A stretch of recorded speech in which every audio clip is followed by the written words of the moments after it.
আকাশে অনেক মেঘ করেছে, মনে হচ্ছে কিছুক্ষণের মধ্যে বৃষ্টি নামবে। আসসালামু আলাইকুম, কেমন আছেন সবাই?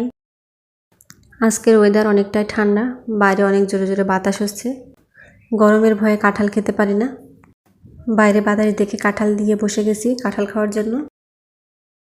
কাঁঠাল আমি খুব একটা পছন্দ করতাম না।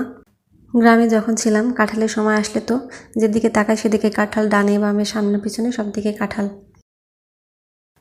কিন্তু শহরে এসে কাঁঠাল তো দূরের কথা, কাঁঠালের গাছও আশেপাশে আমার চোখে বাঁধে না। বাজারে অনেক খোঁজাখুঁজি করে এই কাঁঠালটা কিনে নিয়ে এসেছে খাওয়ার জন্য। তাও আবার কি দাম কাঁঠালের, এতটুকু কাঁঠাল 80 টাকা। বাজারে গেলে কিন্তু দেখা যায় এরকম সাইজের কাঁঠালের চাহিদা খুবই বেশি। ছোট মাঝারি সাইজের কাঁঠাল লোকে কেনে বেশি। তো আমরাও ছোট দেখে একটা কাঁঠাল কিনে নিয়ে এসেছি। আমি কখনো নিজে কাঁঠাল তুলে খাইনি কাঁঠালের এই আঠার ভয়ে, কিন্তু এখন তো তুলে দেওয়ার মতো কেউ নেই, নিজেই তুলে নিয়ে খেতে হবে। কাঁঠালের উপরটা খুবই নরম ছিল, তাই ভাবছিলাম ভিতরটা মনে হয় একেবারে গলে গেছে, কিন্তু না, কাঁঠালের এই কোয়াগুলো বেশ শক্ত আছে। এই বছরে এই প্রথম কাঁঠাল খাচ্ছি। গ্রামে থাকলে এতদিন কত কাঁঠাল খাওয়া হয়ে যেত। আসলে গ্রাম জিনিসটা এরকম, কখনো কোনো জিনিসের অভাব হয় না, মন চাইলে সব কিছুই পাওয়া যায় সেখানে। আমার ছেলে আর তার বাবা অধীর আগ্রহে বসে আছে কখন আমার কাঁঠাল ওঠানো শেষ হবে, তারা খাবে।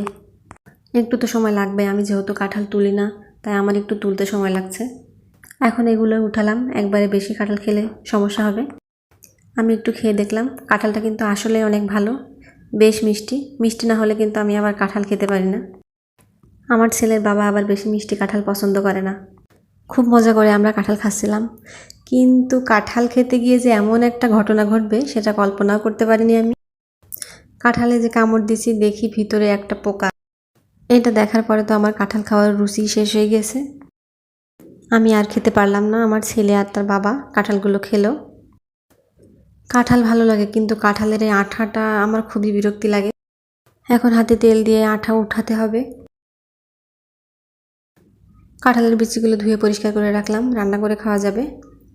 আজকের মতো এই পর্যন্তই। ভালো থাকবেন সবাই। আল্লাহ হাফেজ।